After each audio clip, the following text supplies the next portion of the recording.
Hello, ഇതേ നോക്കിയേ, അങ്ങ് ചേച്ചി വന്നിട്ടാ. ഇന്നൊരു ഞണ്ടിന്റെ റെസിപ്പി ആയിട്ടാണ് വന്നിക്കണത്. അപ്പൊ ഞണ്ട് റോസ്റ്റ് അതെങ്ങനെയാണെന്ന് നമുക്ക് കാണാം കേട്ടാ. അതെ, ഞണ്ട് ഞാൻ ഇവിടെ ക്ലീൻ ചെയ്തെടുത്തിട്ടുണ്ട് കേട്ടാ. ഇനി നമുക്കിത് വേവിക്കാൻ വെക്കാം. ഒരു 1/2 ടീസ്പൂൺ മഞ്ഞൾപ്പൊടി ഇട്ട് കൊടുക്കാം. 1/4 ടീസ്പൂൺ മുളക് പൊടി ചേർത്ത് കൊടുക്കാം കേട്ടാ.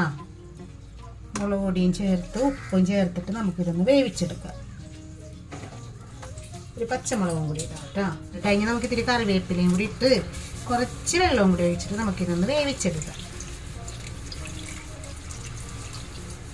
അപ്പോൾ ഒരു 1/2 ഗ്ലാസ് വെള്ളം ഒഴിച്ചിട്ട് ഇതിലേ ഇത് മിക്സ് ആക്കിയിട്ട് നമുക്ക് വേവിച്ചെടുക്കാം.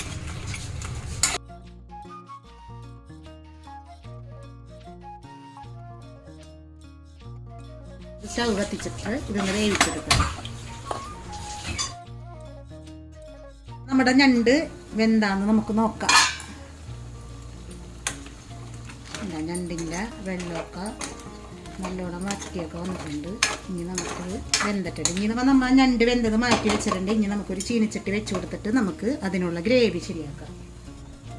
അപ്പം നമ്മുടെ ചട്ടി ചൂടായി വന്നിട്ടുണ്ട്. അതിലോട്ട് നമുക്ക് ഇത്തിരി വെളിച്ചെണ്ണ ഒഴിച്ചു കൊടുക്കാം. ഒരു 1.5 ടീസ്പൂൺ വെളിച്ചെണ്ണ വെച്ചാൽ ഇനി നമുക്ക് സവാള ഇട്ട് കൊടുക്കാം. ഒരു വലിയ സവാളയാണ് കേട്ടോ.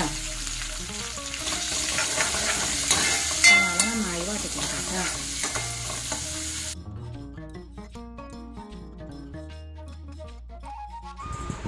ഒരു 4 അല്ലി വെളുത്തുള്ളിയും കൂടി ചതച്ചതിട്ട് കൊടുക്കണം കേട്ടോ. ഒരു വലിയ പീസ് ഇഞ്ചി ചതച്ചതിട്ട് കൊടുക്കാം കേട്ടോ. ഒരു 2 പച്ചമുളക് നീളത്തിൽ വളർന്നു.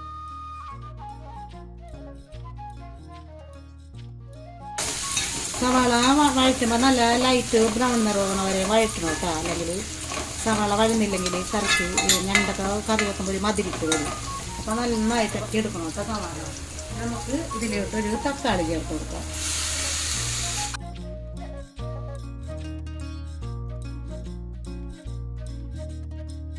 ഇനി ഉപ്പിട്ട് കൊടുക്കാം.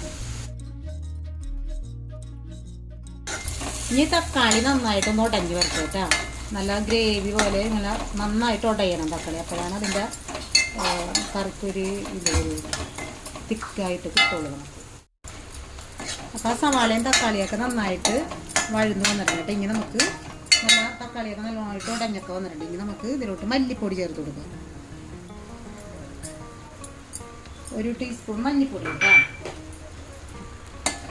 മല്ലിപ്പൊടി നന്നായിട്ട് മൂപ്പിക്കണം. ആദ്യം മല്ലിപ്പൊടി ഇട്ട് നന്നായിട്ട് മല്ലിപ്പൊടി മൂപ്പിക്കണം. എന്നിട്ട് വേണം മുളക് പൊടി ചേർത്ത് കൊടുക്കാം.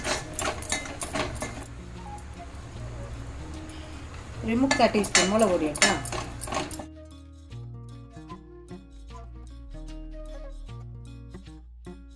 ഇതിലോട്ട് ഒരു 1/2 ടീസ്പൂൺ പെരിഞ്ജീരകപ്പൊടി കേട്ടോ. പെരിഞ്ജീരകപ്പൊടിയല്ല, പെരിഞ്ജീരകം ചതച്ചത് കേട്ടോ. നമ്മുടെ വലിയ ജീരകം. ഒരു 1/2 ടീസ്പൂൺ കുരുമുളകും ചതച്ചത് കേട്ടോ. എപ്പോഴും ഞണ്ട് വെക്കുമ്പോൾ എപ്പോഴും നല്ല ഇത്തിരി എരിവിലൊക്കെ വെക്കണം. അപ്പോൾ കുരുമുളകൊക്കെ നമ്മുടെ എരിവിനനുസരിച്ചിട്ട് കുരുമുളകും മുളക് പൊടിയൊക്കെ ചേർത്ത് കൊടുക്കണം. അപ്പോഴാണ് കറിക്കൊരു ടേസ്റ്റ് വരുന്നത്. എരിവൊന്നും ഇല്ലെങ്കിൽ ഞണ്ട് കറിക്ക് ഒരു മതിരിപ്പൊക്കെ വരും. എപ്പോഴും എരിവൊക്കെ ചേർത്ത് വേണം, ആവശ്യത്തിന് മുളക് പൊടിയും മസാലപ്പൊടിയൊക്കെ ചേർത്തിട്ട് വേണം ഞണ്ട് കറി വെക്കണം. ഇനി മുളക് പൊടി നല്ലോണം കിടന്ന് ഈ മസാലകളെല്ലാം നന്നായിട്ട് മൂത്ത് വരണം. അപ്പോൾ തീയൊക്കെ കുറച്ചിട്ടിട്ട് മസാലയൊക്കെ മൂപ്പിക്കണം. ഇനി നമ്മുടെ ഗരം മസാല ചേർത്ത് കൊടുക്കാം കേട്ടോ. അതും ഒരു 1/2 ടീസ്പൂൺ കേട്ടോ. മസാല എപ്പോഴും നമ്മൾ ഈ പൊടികളൊക്കെ വാട്ടുമ്പോൾ കുറച്ച് സമയം എടുത്തിട്ട് വേണം പൊടികളൊക്കെ വാട്ടിയെടുക്കാം. അല്ലെങ്കിൽ നമ്മൾ പെട്ടെന്ന് വാട്ടിയെടുക്കണമെന്ന് വിചാരിച്ചാൽ പെട്ടെന്ന് പിന്നെ അത്ര ടേസ്റ്റും ഇല്ല. മുളക് പൊടിയൊക്കെ എപ്പോഴും ഇങ്ങനെ ചട്ടിയിൽ നിന്ന് നമ്മൾ കുറച്ച് നേരം എടുത്ത് പിന്നെ വാട്ടിയെടുത്താലേ ഈ ചട്ടീനൊക്കെ ഇങ്ങനെ വിട്ട് പോരുള്ളൂ. അപ്പോഴാണ് അതിൻ്റെ ഒരു പാകം വന്നത്. എന്ത് കറി വെക്കുമ്പോഴും നമുക്കൊരു ക്ഷമ വേണം പാചകത്തിന്. അപ്പം അങ്ങനെ ചെയ്ത് പഠിക്കണം കേട്ടോ എല്ലാവരും. എല്ലാവർക്കും അറിയാം, എന്നാൽ ഇപ്പോഴത്തെ കുട്ടികൾക്ക് അറിയാൻ പറ്റില്ല.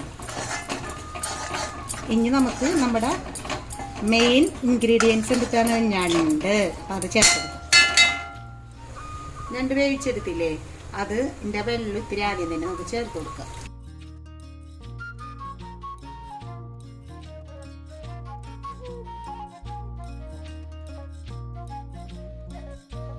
നമ്മുടെ ഞണ്ട് ചേർത്ത് കൊടുക്കുന്നു.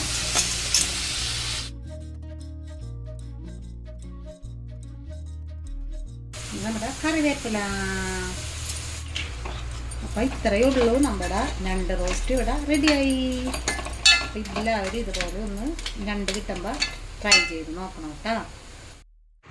അപ്പോൾ ഇന്നത്തെ ഈ ഞണ്ട് റോസ്റ്റ് എല്ലാവർക്കും ഇഷ്ടപ്പെട്ടെന്ന് ഞാൻ വിശ്വസിക്കണേണ്. അപ്പോൾ ഇത് നമുക്ക് ചൂട് ചോറിൻ്റെ കൂടെയോ അല്ലെങ്കിൽ ചപ്പാത്തിയുടെ കൂടെയോ പൊട്ടിൻ്റെ കൂടെയോ നമുക്ക് ഇഷ്ടമുള്ള ഏതിൻ്റെ കൂടെ വേണമെങ്കിലും നമുക്ക് കഴിക്കാം. അപ്പോൾ ഇത് എല്ലാവരും ട്രൈ ചെയ്ത് നോക്കിയിട്ട് എന്നെ ഫീഡ്ബാക്ക് അറിയിക്കണം. നമ്മുടെ ചാനൽ സബ്സ്ക്രൈബ് ചെയ്യാത്തവരുണ്ടെങ്കിൽ ഒന്ന് സബ്സ്ക്രൈബും കൂടി ചെയ്യണം. അപ്പോൾ ഞാൻ അടുത്ത റെസിപ്പി ആയിട്ട് വരാം കേട്ടോ. Thank you.